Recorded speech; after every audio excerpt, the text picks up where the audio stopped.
만나면 좋은 친구 MBC. 시청자 여러분 안녕하십니까?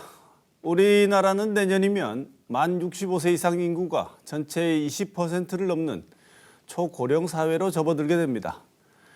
이대로라면 25년 후에는 젊은이 한 명이 노인 한 명을 부양하게 될 것이라는 전망까지 나오고 있습니다. 최근에는 대한노인회장이 노인 연령을 75세로 올려 사회적 부담을 완화하자고 제안해 관심이 모아지고 있습니다.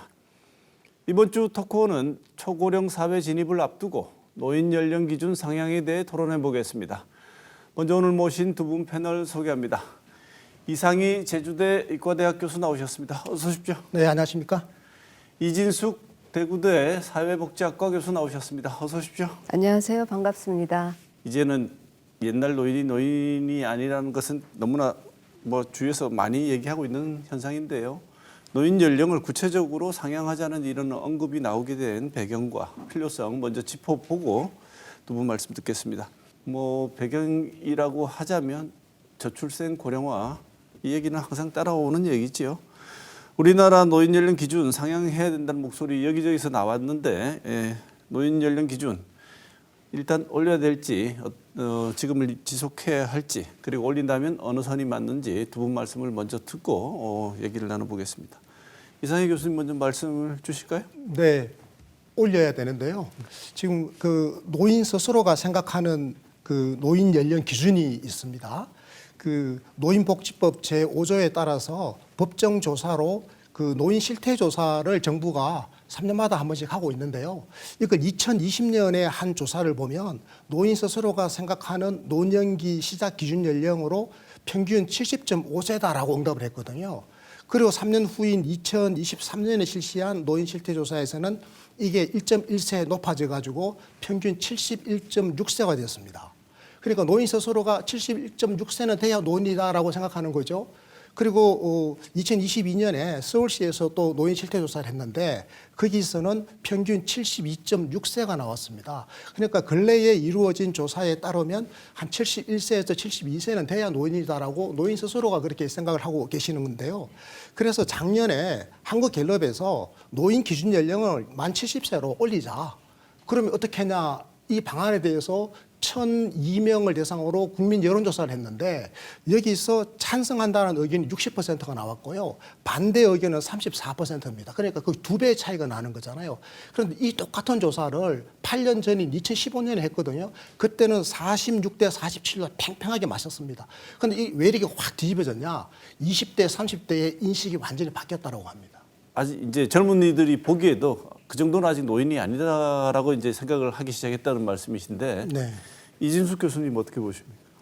저도 노인 기준을 상향하는 거에 대해서는 전적으로 동의를 합니다. 근데 이제 전제는 뭐냐면 이게 이제 건강 수명도 굉장히 연장이 되어서 지금 65세, 66세 정도 되고 그런 부분에서 개선이 되어 있지만은 실질적으로 그러면은 소득 보장을 어떻게 이끌어 갈 건가 이런 부분하고 사실은 잘 매치가 돼야 되기 때문에 복지제도의 대표적인 이 개편이 있지 않으면은 사실은 이 연령 기준만 올리는 거는 큰 의미가 없고 오히려 문제만 초래할 수 있다. 그렇기 때문에 실질적인 어떤 생물학적인 조건, 사회 경제적인 여건 이런 것들을 함께 고려해 가면서 정년 기준을 올리고 그러면서 노인 기준도 같이 이제 조정하는 거는 굉장히 이제 필요하다. 이렇게 이제 현실적으로 인식을 하고 있고요. 세부에 대한 그리고 사회적인 합의가 그렇기 때문에 굉장히 필요하겠다. 이런 생각을 갖고 있습니다. 네. 65세를 노인으로 규정한 건 언제부터고 이유가 있습니까? 이게요, 1916년, 그러니까 100년 전이죠. 그 독일에서 노령연금 수급 개시 연령을 처음에 비스마르크 시기에 70세로 하던 것을 65세로 낮췄거든요. 그리고 100년 전에 독일에서 정한 것을 2차 세계대전 이후에 유엔에서 그걸 채택했습니다. 그리고 지금까지 쭉 관례적으로 이어져 온 겁니다. 그래서 유엔에서도 지금 65세 기준으로 노인 연령 기준을 삼고 있긴 한데요. 우리나라에서는 이게 그 노인복지법이 1981년에 만들어졌는데 그때 65세로 규정을 했는 것이 지금까지 이어지고 있으니까 지금 45년 됐지 않습니까? 그대로 이어지고 있거든요. 참고로 1981년 당시에 그 우리나라 국민의 평균 기대 수명이 67.1세였습니다. 67세였는데 지금 2024년 현재 우리나라 국민의 기대 수명은 84.4세거든요. 무려 17.3세가 늘어났는데도 노인 연령 기준은 그대로 있다라고 하는 거는 심각하게 문제인 거죠. 제가 한 가지만 더 말씀드리고 싶은데요. 우리가 노인이라고 하면 저는 두 가지의 핵심 단어가 떠오릅니다. 하나는 은퇴죠. 생산 활동에서 물러나는 거지 않습니까? 또 하나는 부양입니다. 복지의 당사자가 대상이 되는 거죠. 그래서 사실은 노인 연령을 어느 시점으로 정하느냐에 따라 가지고 은퇴 시기가 달라지는 것이고 또 복지를 받는 시점이 달라지는 것이기 때문에 이것은 대한민국 경제 복지의 지속 가능성을 위해서도 굉장히 중요한 이슈다라고 생각합니다. 네, 교수님. 지금 기대 수명은 늘어나고 있고 출산율은 정말 눈에 띄게 세계적으로 주목받을 만큼 줄고 있는데 이 상태로 가자면 2054년 이후에는 노인 인구 부양 부담률이 OECD 국가 중에서 가장 높을 것이다 이런 지적이 나오고 있습니다. 그렇죠. 지금 저출생 고령화 속도 심각성이 어느 정도로 심각하다고 보십니까? 지금 저출생 관련해서는 사실 올해는 약간 올라가서 0.78이다 뭐 이런 얘기도 하고 있습니다만 사실 이거는 저는 일시적인 그런 상황이라고 봅니다. 왜냐하면 코로나 이후에 결혼을 미루고 또 이제 실질적으로 이런 사회 활동들이 많지 않았던 사람들이 이제 조금씩 이제 활성화되고 결혼도 하고 경제 활동도 하면서 그런 결과로 이제 결혼도 하면서 출산이 이어지는 이런 상황이 출산율에 이제 반영이 된 건데요. 그거가 지속이 돼서 사실 우리가 말하는 인구 대치 수준 2.1명에 이르기까지는 저는 지금 그거는 현실적으로 굉장히 불가능하다. 그러면 이런 저출생이 계속되다 보면은 고령화는 더욱이 이제 부추겨질 테고 게다가 아까 교수님 말씀하신 것처럼 지금 그 건강 수명이라든지 기대 수명이 상당히 연장이 되지 않았습니까? 그러다 보면은 결국 이런 노동 시장의 구조 개선이나 이런 것들을 통해서 노인분들이 소득 보장이라는 어떤 부분이 한 축이 좀 공고하게 만들어질 수 있어야 되고 그리고 다른 한 축으로는 그런 스스로의 소득 보장을 할 수 없는 부분들이라면 복지를 통해서 어떤 보완적이고 완충적인 이런 그 구조가 만들어져야 되는데 지금 이제 퇴직과 관련해서 항상 이 노인 연령 기준이 또 나오고 지금 현재 고령상 연령 차별 금지 및 고령자 고용 촉진에 관한 법률에 보면은 정년이 60세이거든요. 그러니까 실제 우리가 원하는 노인 연령 기준에 비하면 상당히 낮다라는 거고 이러한 상황에서는 노동시장에서 고령자들이 체류할 수 있는 조건들이 상당히 안 좋을 수밖에 없죠. 그러다 보니까 이제 사회경제적인 부담으로 노인복지 부분이 이제 이슈가 되는 건데요. 지금 프랑스나 이런 나라들 같은 경우에는 고령화에서 초고령 사회에 도달하는 그 시기들이 예를 들어서 한 뭐 100년 가까이 되는 이런 긴 롱텀에서 이어져 왔는데요. 우리 같은 경우에는 지금 2000년대 들어가지고 지금 20몇 년 만에 내년 이제 초면은 초고령 사회로 진입할 것으로 예상을 하니 그러니 한 20몇 년 만에 이거를 지금 도달을 하고 있고 그 사이에 우리가 노인복지와 관련된 튼튼한 이런 복지 개혁이 있지 않으면 사실은 그 부양 부담은 온전히 우리 사회로 이제 돌아오게 될 거고 가족이 또 그 역할을 요즘은 할 수가 없습니다. 그래서 그런 것들을 사회나 국가가 채워가야 되는데 지금 연금 개혁이나 이런 것들도 굉장히 지금 추진이 미흡한 이런 상황이고 좀 무산된 상황이기도 하고 그러면 이제 아까 교수님 말씀하신 것처럼 돌봄 부담인데요. 돌봄과 관련해서 지금 노인 장기요양 보험이 있고 노인 돌봄과 관련된 서비스들이 확충되고 있습니다만 실질적으로 이 혜택을 받는 노인들은 필요 노인들 중에 한 10% 정도밖에 안 됩니다. 그러니까 이런 부분들을 어떻게 끌고 갈지를 빨리 우리가 만들어내지 않으면 그런 구조를 개선하지 않으면 이 저출생 고령화 그로 인한 이 고령자 부양 부담, 돌봄 부담 이런 것들은 굉장히 빠른 속도로 가중화될 수밖에 없죠. 네, 이 노인 연령 기준 그대로 지속했을 때 여러 가지 문제점 동시에 말씀 주셨는데 이상희 교수님 보시기에는 이대로 지금 연령 기준을 그대로 가지고 가면 발생할 수 있는 문제가 이준숙 교수님 지적한 내용 외에 또 어떤 게 있다고 보십니까? 그 많은 문제가 있는데 제가 하나 퀴즈 하나 내봐도 되겠습니다. 네, 내세요. OECD 국가들 중에서 우리나라가 수명으로 기대 수명으로 그 몇 등 정도 될 것 같습니까? 기대 수명으로요? 제일 오래 사는 나라. 네. 우리가 일본이 제일 오래 사는 나라를 알고 있지 않습니까? 네. 맞아요. 일본이 1등이에요. 네. 그 우리나라가 몇 등 정도 될 것 같습니까? 교수님 말씀을 추론해 보면 2등쯤 할 것 같습니다. 우리나라가 거의 스위스와 함께 거의 공동 2등 수준입니다. 우리나라 OECD 평균보다 3.3세를 더 길게 살거든요. 네. 수명이 길거든요. 이게 이제 무슨 말인가 하면 거마망 그리고 저출생은 아까 얼마나 심각한지 우리 이 교수님 말씀해 주시지 않습니까? 그 저출생에다가 기대 수명이 길어지니까 이게 종합적으로 지금 저출생 고령화 상황이 엄청나게 심각해져 가지고 이게 지금 노인 인구 비중이 그 7% 되는 시점에서 노인 인구 비중이 20% 되는 시점 여기까지 오는데 우리나라가 25년밖에 안 걸렸단 말이죠. 일본도 36년 걸렸는데 다른 나라는 다 대부분 100년 넘게 걸렸고 그래서 이런 상황에서 이 문제에 우리가 능동적으로 대응하지 않으면 결과적으로 이 경제적으로 지속 가능성이 없다. 네. 결과적으로 생산 연령 인구가 급속하게 지금 줄어들고 있는 것이기 때문에 네. 그리고 노인 인구가 늘어나면 이제 노인 부양비가 급속하게 늘어나는 것이기 때문에 이 문제를 해결하지 않고서는 우리 사회의 지속 가능성 이슈가 굉장히 심각해진다는 네. 말씀을 제가 드리고 싶습니다. 제가 질문 하나만 드리고 네. 다음 주제 한번 살펴보겠습니다. 제일 중요한 쟁점이 노인 연령 상향을 하게 되면 노인 복지가 줄어들 가능성이 있지 않느냐는 우려. 그다음에 연금 수급 시기가 늦춰지게 될 것이라는 우려. 이런 우려는 당장 제기될 수밖에 없을 것 같습니다. 여기에 대해서는 어떻게 평가하십니까? 그러니까 노인복지의 구조를 한번 볼 필요가 있는데요. 크게 보면은 사실은 이제 우리나라의 복지가 전반이 그렇지만 특히 노인복지 같은 경우에는 한 축은 소득보장, 다른 한 축은 보건의료보장 이쪽입니다. 그러니까 건강보장이죠. 그렇게 봤을 때 이 노인복지 쪽에서 소득보장이라고 하면 대표적인 게 연금보험하고 이제 기초연금이 됩니다. 연금보험 같은 경우에는 지금 현재는 62세가 연금 개시 연령이 되지만은 실질적으로 요거는 이제 쭉쭉 그 연차가 이제 지속이 되면서 65세로 이제 미뤄질 예정이고 그렇게 되면은 이제 정년하고 거의 이제 매칭은 되어가는 상황이지만 문제는 뭐냐면 그 정년까지 노동시장에서 체류할 수 있는 고령자들이 많지 않다는 겁니다. 실질적으로 노동시장에서 이탈하게 되는 그 실질 은퇴 연령이 요즘 이제 한 50세 정도밖에 안 되고요.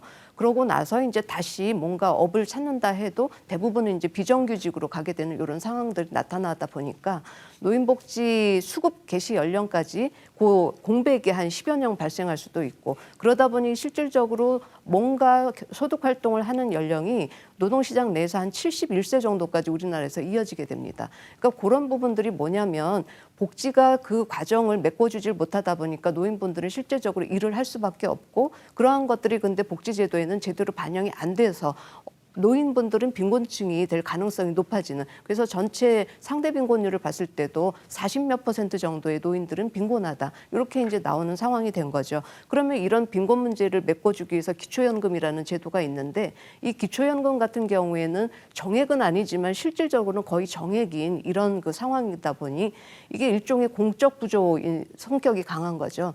그래서 이게 또 사회 그 내에서 노인들의 하위 소득 계층의 70%를 포괄을 하는 제도니 의미상으로는 굉장히 큰 중요한 제도인데 실질적인 소득에는 큰 도움이 안 되는 거죠. 이런 것들을 조금 더 보완을 하고 노동시장의 노인들이 실질적으로 잘 안착할 수 있는 이런 지원들을 정년제도라든지 시장 구조라든지 이런 것들을 통해서 바꿔주면서 그러면서 이제 노인 이 연령 기준의 상향이라는 것들이 잘 이제 조화를 이루면서 가져야 되는데 지금 이제 연령 기준에 대한 얘기만 나오고 나머지 복지에 대한 얘기들이 제대로 이제 맞춰지지 않다 보면은 사실 이거는 노인분들한테는 오히려 더 위험한 그런 상황이 될 수가 있어요. 그리고 이제 마찬가지로 건강과 관련된 부분에서도 장기요양보험이라는 게 주축으로 있기는 하지만 이 혜택을 받는 노인들이 수적으로 그렇게 많지를 않습니다. 그래서 이제 그러한 그 만성 질환을 갖고 있으면서 장기적인 돌봄이 필요하고 요양이 필요한 노인분들을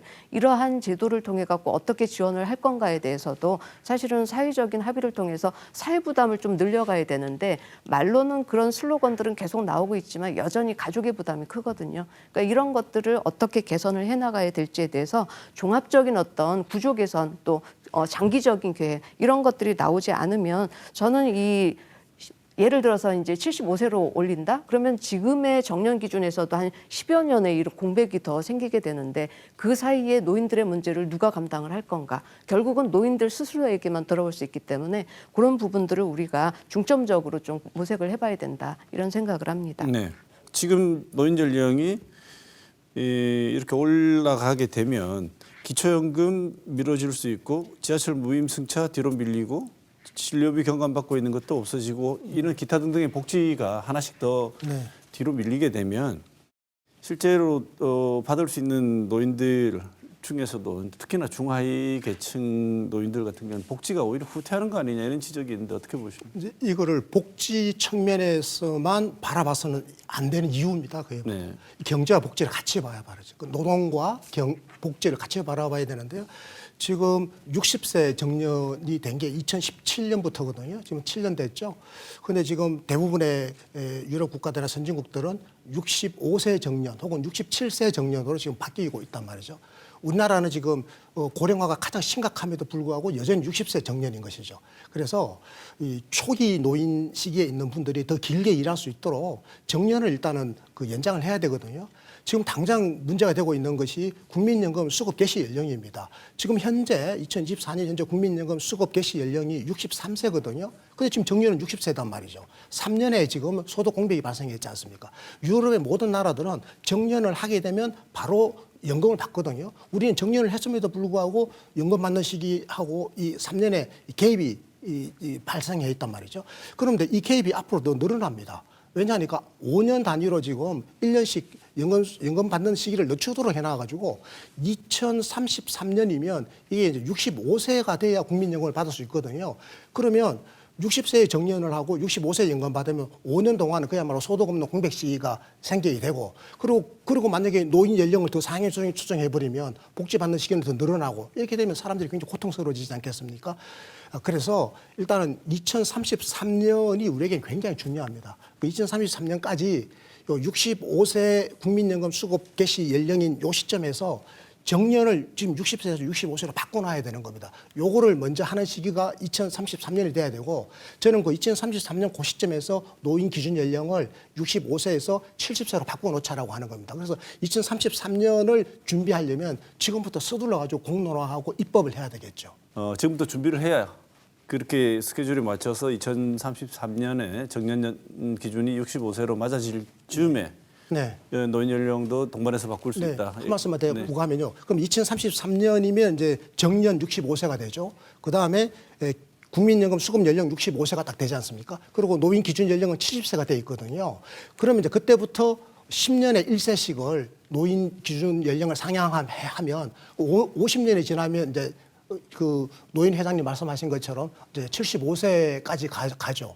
그 시기에 정년을 그 5년에 1년씩 늦추면 50년 후에는 그게 딱 합체가 되거든요.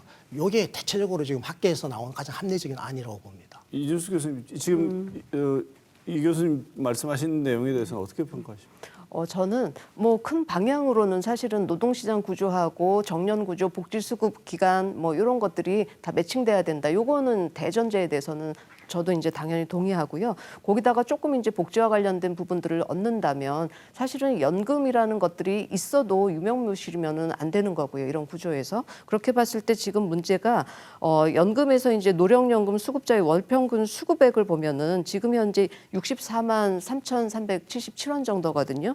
그리고 이제 가입자의 그 가입 수급자의 월평균 금액도 107만 7,413원이에요. 근데 2024년에 이제 절대빈곤선이라고 볼 수 있는 이런 생계급여 선정의 기준들을 봤을 때 기준 중위소득 32%로 했을 때 1인 가구의 수급액이 한 70만 원 정도 조금 넘거든요. 그러니까 이렇게 보면은 월평균 연금 수급액이 64만 원이었으니까 1인 가구 수급액에도 못 미치게 된다는 거죠. 그래서 이런 연금의 수급액이라든지 적절성 여부 이런 것들도 같이 이제 개선이 돼야 되는 거고 연금만 갖고는 지금 현재 이게 그 노후 소득 보장이 안 되고 있기 때문에 그랬을 때 노인 빈곤의 문제를 어떻게 개선을 해나갈 건지 지금 현재 기초연금하고 공적인 연금 이거 주축 외에도 공공부조를 어떻게 개선을 해나가야 될 건지 네. 그리고 이제 그 속에서 기초연금을 어떻게 운영을 해나갈 건지 이런 것들에 대한 좀 종합적인 판단이 필요하지 않나 그런 생각을 하고 있고요.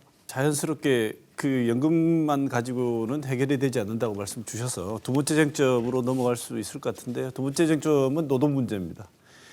지금 지난 9월 60세 이상 취업자 수가 처음으로 전 연령대에 걸쳐서 가장 많은 세대로 집계됐다고 합니다. 이게 고령화 시대에 우리가 볼 수 있는 자연스러운 흐름일지 아니면 노인 빈곤으로 빠지지 않으려면 일을 할 수밖에 없는 이런 상황으로 봐야 할지 두 분은 어떻게 보시는지 이상희 교수님 먼저 말씀해 주시죠. 네, 은퇴를 하고 난 다음에 이게 너무나 긴 시간 동안 방치된 거죠.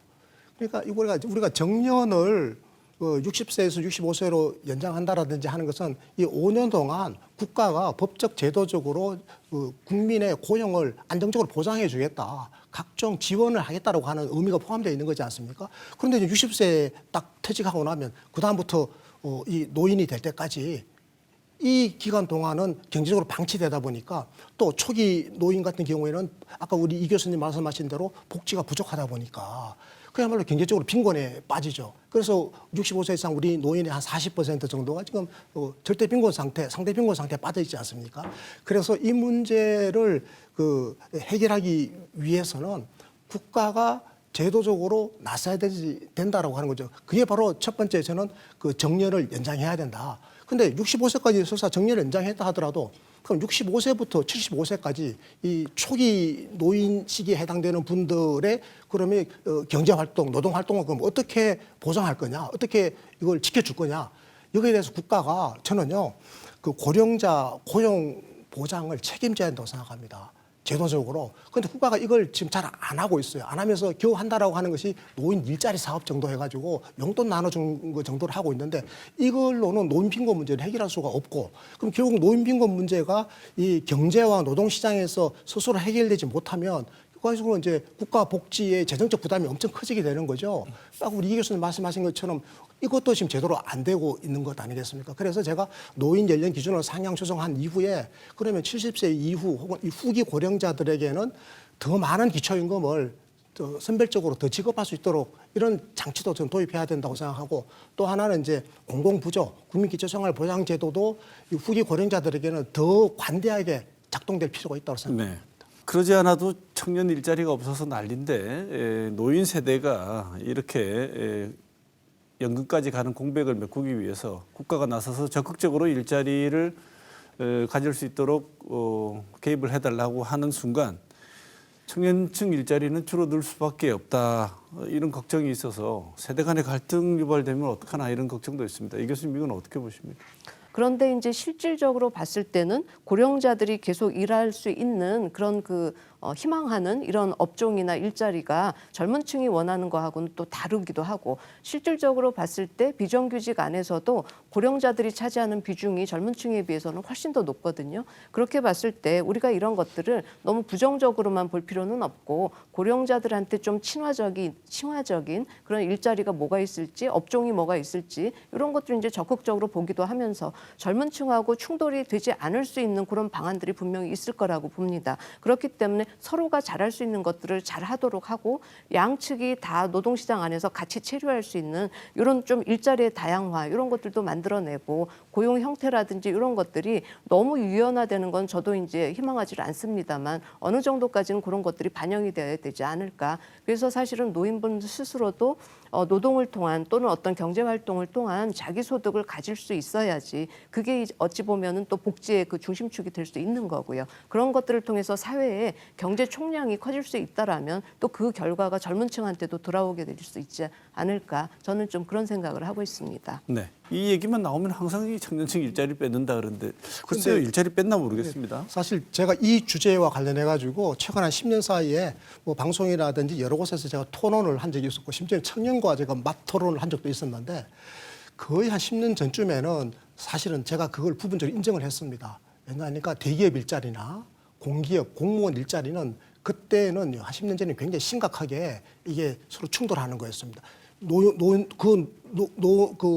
퇴직을 안 하고 계속 정년이 연장되어 버리게 되면 그 일자리에 이제 들어갈 수가 없죠. 게다가 또 임금이 굉장히 경직돼 있으니까 기업은 추가 고용할 여력이 없으니까요. 그럼 청년들은 당연히 그런 생각을 하지 않겠습니까? 그런데 요게 이제 최근 한 10년 사이 요즘 오면 올수록 생각이 많이 이제 바뀌게 돼가지고 청년들의 인식도 지금은 완전히 바뀌어 버렸습니다. 청년들도 이제는 어르신들이 우리 아버지 세대가 스스로 경제 활동을 통해서 자기 노후를 준비하도록 해야지 우리가 부양할 지금 조건이 앞으로는 안 된다. 이걸 인정하는 거죠. 그래서 청년들 자체도 바뀌었는데 또 하나 우리 경제가 바뀐 거. 그러니까 우리 이 교수님 잘 말씀해 주시는 것처럼 이제는 그 지금 노인 세대로 접어드는 분들은 베이비붐 세대자라서 대부분 다 이렇게 교육을 잘 받았고 또 숙련된 노동과 기술을 갖고 있는 분들이라서 이분들이 중소기업이라든지 특히 300인 이하의 소규모 작업장에서 대단히 이제 지금 이제 인정을 받고 있습니다. 이분들이 더 길게 일해주기를 또 우리 경제 시장에서도 원하고 있거든요. 그래서 이제 청년들이 주로 원하는 일자리와 그리고 어르신들이 노인들이 주로 일하는 그 일자리 사이에 차별이 존재할 뿐만 아니라 이제는 그 지금 우리가 노인 연령을 상향 조정하고 정년 연장한다고 했을 때 대기업이나 공무원부터 먼저 연장하는 게 아니고 사실은 이 중소기업이나 이쪽부터 먼저 연장을 하고 대기업이나 공무원 일자리는 후순위로 좀 미루어서 2033년 가까이 가가지고 입법을 해도 되는 네. 거거든요. 세대 간의 갈등보다는 서로 빈틈을 채울 수 있는 방안을 국가와 사회 전체 같이 모색을 좀 해야 하지 않을까 이렇게 생각이 드는데요. 그래서 한번 검토해 보죠. 우리가 속도는 엄청나게 기록적으로 초고령 사회, 고령 사회로 진입하는 속도가 빠르지만 해외에는 이미 이런 사례를 겪었던 나라들이 좀 많을 것 같은데요. 해외 선진국들 이렇게 노인 문제 기준 이런 문제가 생겼을 때 어떻게 해결했는지 이 문제를 보면 조금 도움이 되지 않을까 하는 생각이 듭니다. 이상희 교수님, 네. 해외도 이미 네. 이 숙제를 한번 했던 경험이 있을 것 같은데 어떻게 대처를 했나요? 사회적 합의를 모으는 거죠. 정말 중요한 것이 공론화입니다. 이 공론화를 이제 정당 정치가 이끌어 주게 되고 여기서 긴 시간 동안 논의를 통해 가지고 이 고령화 시대에 복지는 어떻게 바뀌어야 되고 그리고 정년은 어떻게 연장돼야 되는지에 대한 사회적 합의를 해왔던 거죠. 그래서 사실은 우리는 지금 뭐 잘 모르지만 뭐 독일이라든지 유럽 대부분의 나라들에서 지금 그 노인 연령 기준이 대체로 지금 한 67세, 어떤 나라는 70세까지 가 있단 말이에요. 67세쯤 가 있는데 우리는 60세잖아요. 그 실제 퇴직 연령이 그리고 노인 기준 연령은 65세고 이게 지금 5년 차이가 벌어져 있는데. 지금 유럽 나라들은 67세에서 맞춰져 있거든요. 가령 독일의 학교 선생님은 67세가 정년이에요. 68세에 은퇴를 하신단 말이에요. 은퇴하자마자 바로 연금을 받는 거죠. 이렇게 되어 있는데 우리 선생님이 예외군요. 62세죠. 일반 직장인도 60세에 은퇴하고 나면 그다음에 이제 복지를 받을 때까지는 꽤 긴 시간이 걸리는 이 갭이 존재하는 이런 문제를 해결을 하는 유일한 방법은 이 문제의 심각성을 드러내놓는 겁니다. 그런데 이걸 자꾸 이제 드러내놓지 않고 전문가들의 논의 영역으로만 이렇게 묶어놨단 말이죠. 사실 뭐 제 경험으로도 지난 한 15년, 20년 동안 계속 이 문제를 토론해 왔는데 이 전문가 사회의 이게 논의로 이게 묻혀 있었던 겁니다. 이게 이제 국민적, 국가적 과제로, 국민적 의제로 이게 이제 공론화돼야 되고 그러려면 이제 여야 정치권이 정당 정치의 핵심적인 이 과제이자 이슈로 이걸 들고 나와야 되는 겁니다. 퇴직한 분들한테는 이 연금 보릿고개가 너무나 현실이고 심각한 상황입니다. 그래서 이 대책이 없다는 것에 대해서 분노하는 지점도 많고요. 그래서 이미 사회적으로 공론화될 수 있는 토대나 분위기는 이미 충분히 형성돼 있다. 저는 이렇게 보는데 이 교수님 이거 어떻게 보십니까?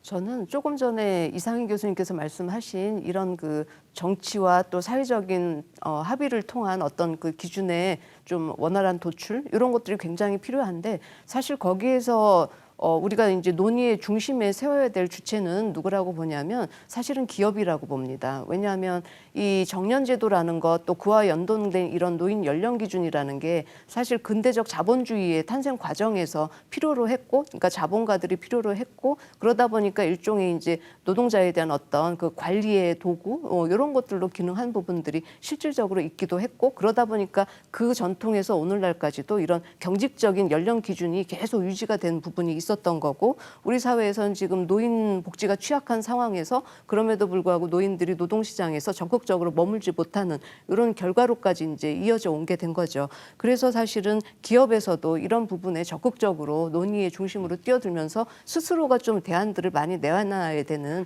그런 그 시대가 아닐까 생각을 하고 있습니다.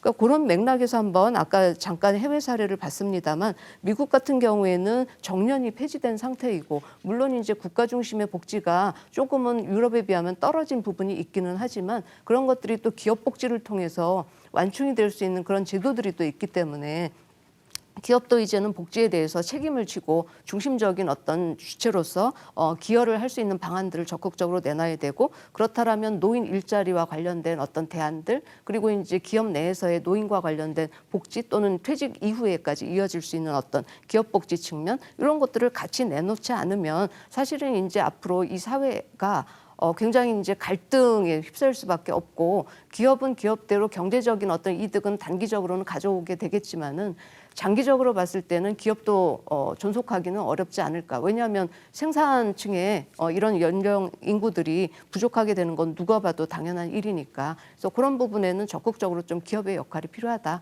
이런 생각을 많이 하고 있습니다. 제가 한 가지 말씀드리기엔 기업 역할을 말씀하셨으니까 저는 노동계의 역할을 또 주문하고 싶습니다. 사실 이제 기업이 정년 연장이라든지 노인 연령 상향 조정 문제에 대해서 상당히 부정적으로 나오면서 우리 청년 이슈를 끌어다가 지금 청년과 노인 간을 대립구도를 만들고 하는 이런 이데올로기 투쟁을 선도했던 것도 사실은 기업과 관련된 이제 연구자들이었다는 걸 저는 그동안에 논의 과정에서 알고 있는데요. 근데 기업이 왜 그럴 수밖에 없는지도 저는 이해를 합니다. 왜냐니까요. 임금 체계가 지금 연공 서열 중심으로 되어 있지 않습니까? 이게 너무 경직돼 있어가지고 기업의 부담이 너무 커요. 60세 정년을 65세로 그냥 이대로 늘려버리면 생산성은 떨어지면서 임금은 더 많이 지불해야 되는 이 기업이 경제를 도대체 유지할 수가 없는 상황에 되기 때문에 결과적으로는 한국노총이나 민주노총이라든지 노동계가 보다 유연하게 임금 체계 개편을 받아들여줘야 되는 겁니다. 이 얘기가 처음 나온 게 아니지 않습니까? 이명박 박근혜 정부 역시 문재인 정부 다 얘기했는데 나섰다가 철회됐습니다. 이 이유가 이 두 분 지금 말씀 주신 기업과 노동계의 갈등 이런 것 때문일까요? 아니면 다른 요인도 있을까요? 그거죠. 그게 핵심입니다. 네. 제가 이걸 관련해가지고 뭐 발제도 해보고 토론도 해보고 제가 노사 양측 은행 노사가 이게 정년 연장 문제로 대립하고 있을 때 제가 은행 회관 가서 강연도 하고 토론도 붙여도 보고 했는데 팽팽합니다. 서로 양보를 안 하려고 그래요. 그러니까 저는 양쪽의 심정을 다 이해할 수 있어요. 그러는 사이에 지금 백성만 죽어 나가는 거예요. 지금. 이 교수님도 비슷한 이유라고 보십니까?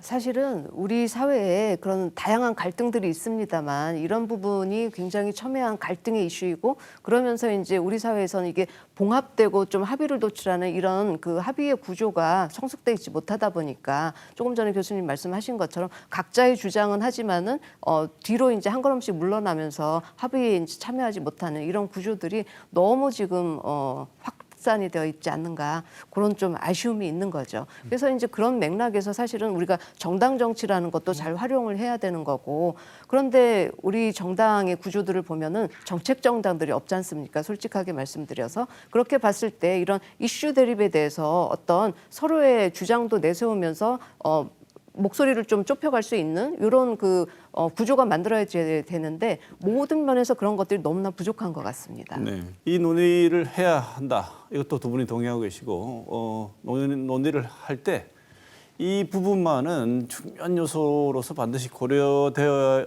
한다라고 생각하시는 지점과 궁극적으로 우리가 이 목표 지점을 향해서 나아가야 된다. 왜 이걸 하는가를 생각할 궁극적인 지점 이 두 말씀을 듣고 오늘 마쳐야 될 것 같습니다. 먼저 마지막 말씀은 이준숙 교수님 먼저 듣겠습니다. 네, 오늘 저희가 토론의 이슈가 노인의 연령 기준 상향이었습니다만 사실은 이런 것에 대한 논의가 시작될 때에는 전제가 하나 있어야 된다고 생각을 합니다. 그 전제는 뭐냐면 지금 현재처럼 이런 생애주기 편제가 노인은 뭐 65세 이상, 아동은 뭐 만 18세까지 이런 식으로 나누는 게 과연 적절할까? 이런 것들을 한번 다시 생각해 봐야 되지 않나. 왜냐하면 지금 우리는 노인의 어려움에 대해서 계속 이야기를 해왔습니다만 실질적으로 오늘날의 사회에서 아동들이 겪는 어려움들도 예전의 어려움들하고 달라졌거든요. 그리고 이제 연령과 또 이제 이런 교육으로 이어지는 이런 생애 주기의 특성들도 과거와 굉장히 달라졌지 않습니까? 그래서 아동의 연령도 사실은 상향되어야 될 필요성이 있고 그 오랜 동안 양육과 돌봄, 교육, 성장 이런 것들이 이제 스무스하게 이어질 수 있는 그런 체계가 있어야지만 오늘날의 이런 트렌드에 이제 적응할 수 있는 그런 구조가 되기 때문에 아동 연령의 상향과 노인 연령의 상향 이런 것들은 전체적인 생애주기 관점에서 다시 한번 논의되는 게 필요하다. 좀 이렇게 좀 정리 말씀을 드리고 싶습니다. 네. 최근에 주목할 만한 이제 정치의 어떤 역할을 기대할 만한 부분이 지금 생겨났더라고요.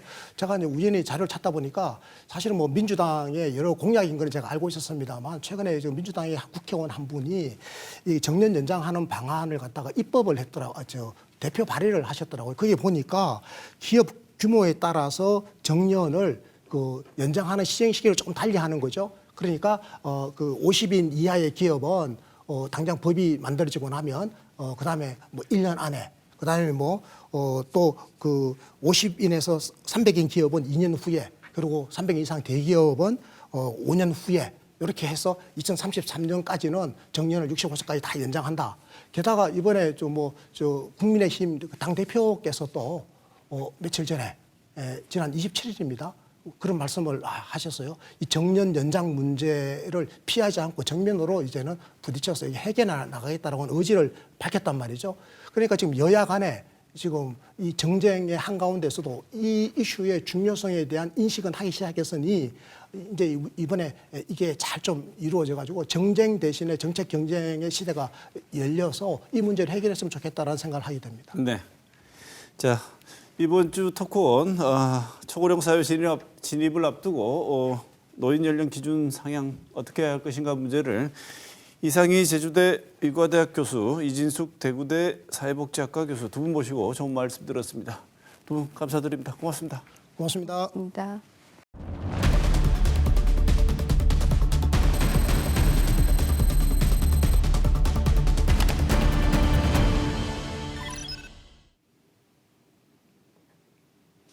한 주간 중요 뉴스 정리해보는 시간 뉴스온입니다. 오늘도 김은혜 기자 함께합니다. 어서 오십시오. 안녕하십니까. 자, 첫 소식부터 전해주시죠. 네, 이번 주 첫 뉴스는요. 코인 과세입니다.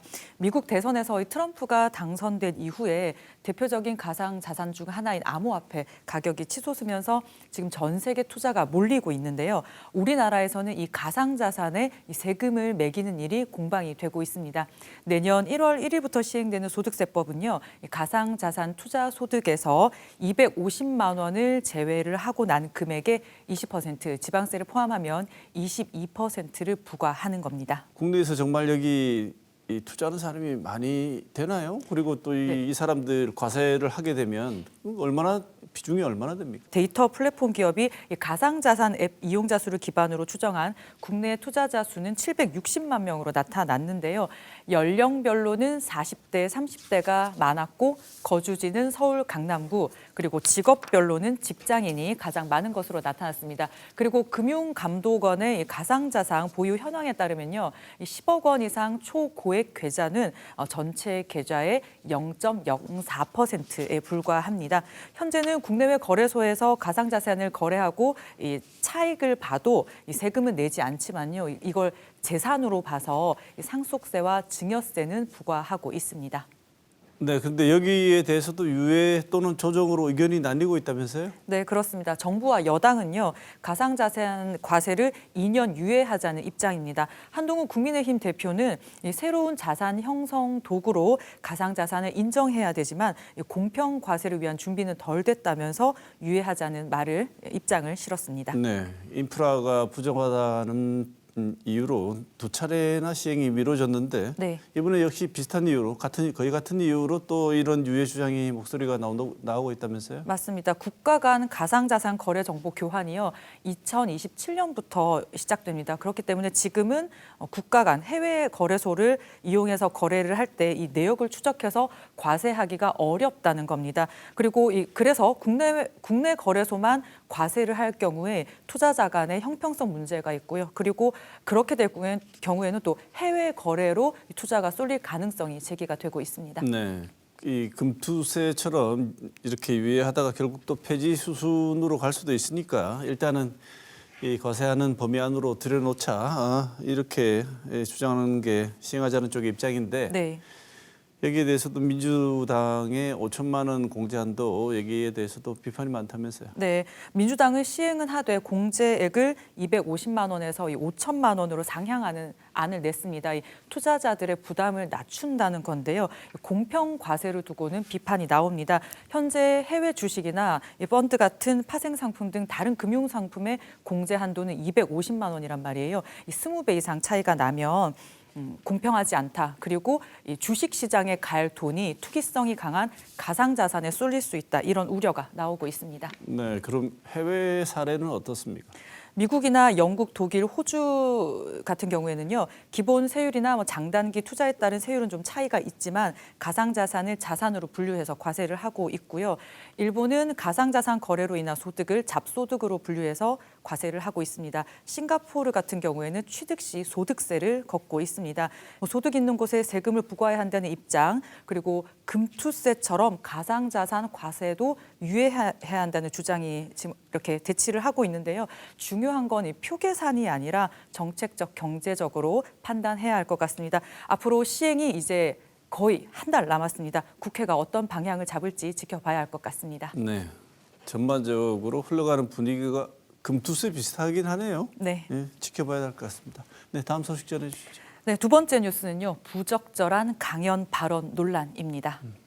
부적절한 강연이라 고등학생 대상으로 한 강연이 주중에 대구에서 있었는데 그 강연 말씀하시는 거죠? 네, 22일에 대구의 한 자율형 사립고등학교가 국내 대형 사교육 업체인 메가스터디 그룹 손지훈 회장을 초청을 해서 한 종교시설에서 특강을 했습니다.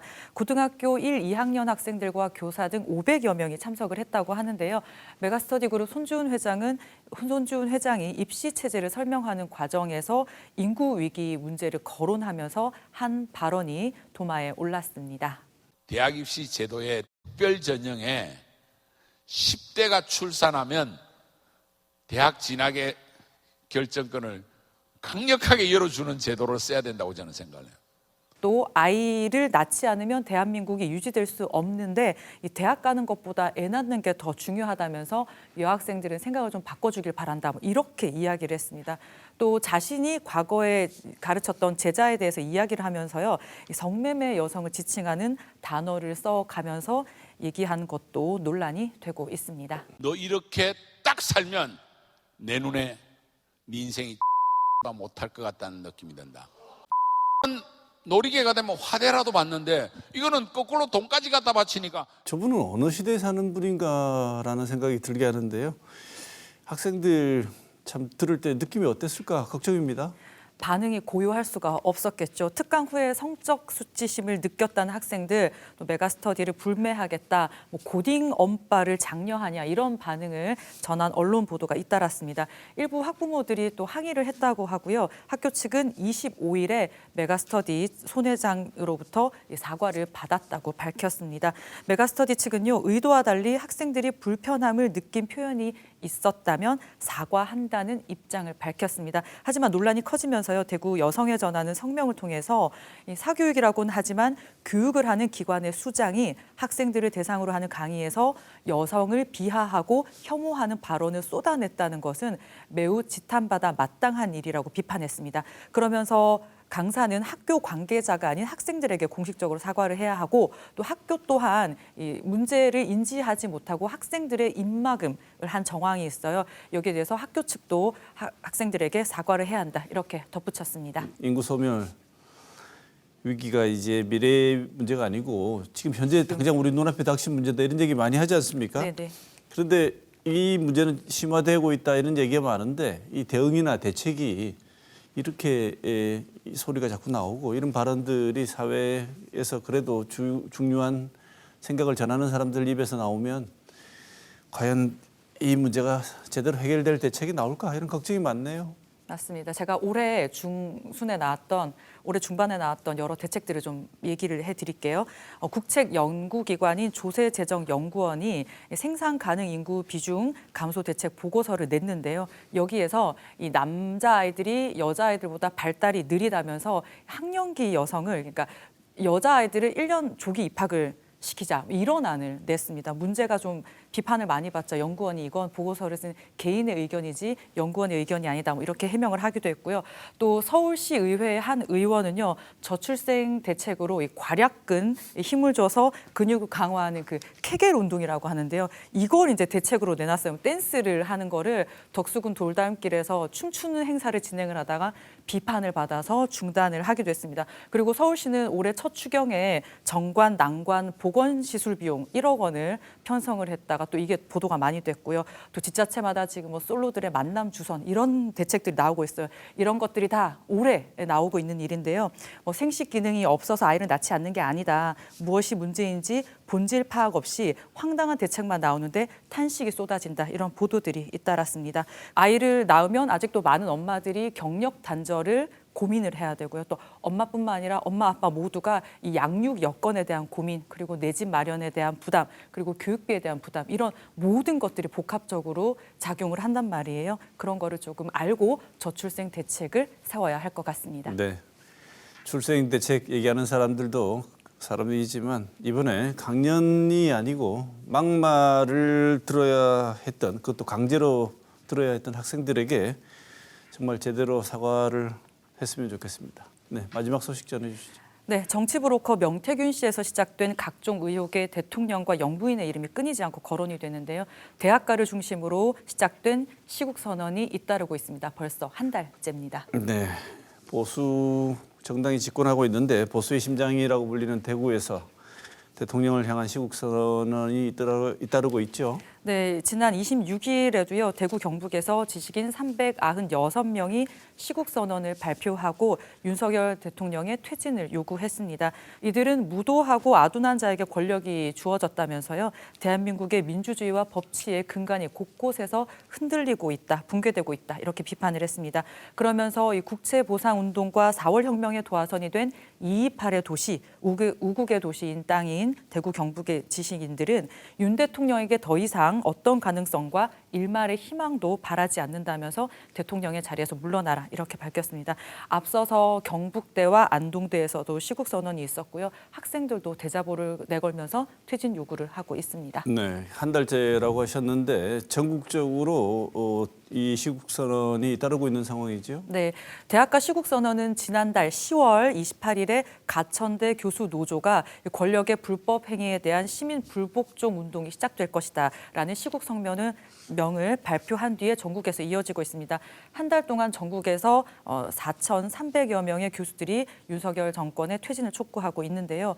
윤석열 동문의 퇴진을 촉구한다는 학부생들의 대자보가 붙은 서울대에서도요.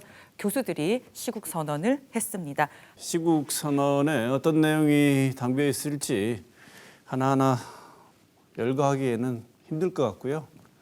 그렇지만 뭐 익히 다 알고 계실 것 같은데 가장 쟁점이 되고 있고 중요한 지점, 공통되는 지점은 어떤 게 있습니까? 네, 뭐 가장 큰 건 국정 난맥상이겠죠. 여기에서 비롯하는 배우자 관련 의혹 그리고 정치적인 부분 외에도요. 우리 일상과 삶과 연관된 것들이 많습니다. 이태원이나 오송 참사 그리고 의료 대란처럼요. 국민의 생명과 안전에 그리고 일상에 무관심하고 돌보지 않는 정부에 대한 비판이 크게 자리하고 있습니다. 네, 명태균 씨 둘러싼 의혹 수사가 시작되면서 일파만파 커지고 있는데 결국 국민의힘 중앙당사가 압수수색 당하기도 했습니다. 대통령실 여기 구체적인 입장이 있습니까? 네, 가천대 시국선언 이후에 시국선언이 이어지는 이 한 달 기간 중간에요. 사실은 대통령이 대국민 사과와 기자회견을 했습니다. 하지만 그 이후에 시국선언이 더 나온 만큼 오히려 입장이 좀 기폭제가 되지 않았냐 이런 분석도 있습니다. 지금도 대통령실은 시국선언에 대한 입장을 밝힌 건 없습니다. 하지만 윤석열 대통령이 일단 배우자 김건희 여사 특검법을 또 거부권을 행사했고요. 국민의힘은 이 최상병 국정조사 특위 명단을 내지 않았어요. 이런 흐름을 보면 정부와 여당이 이 사태를 좀 무겁게 바라보고 있는지 생각을 해보게 됩니다. 네, 김 기자 이번 주도 수고 많았습니다.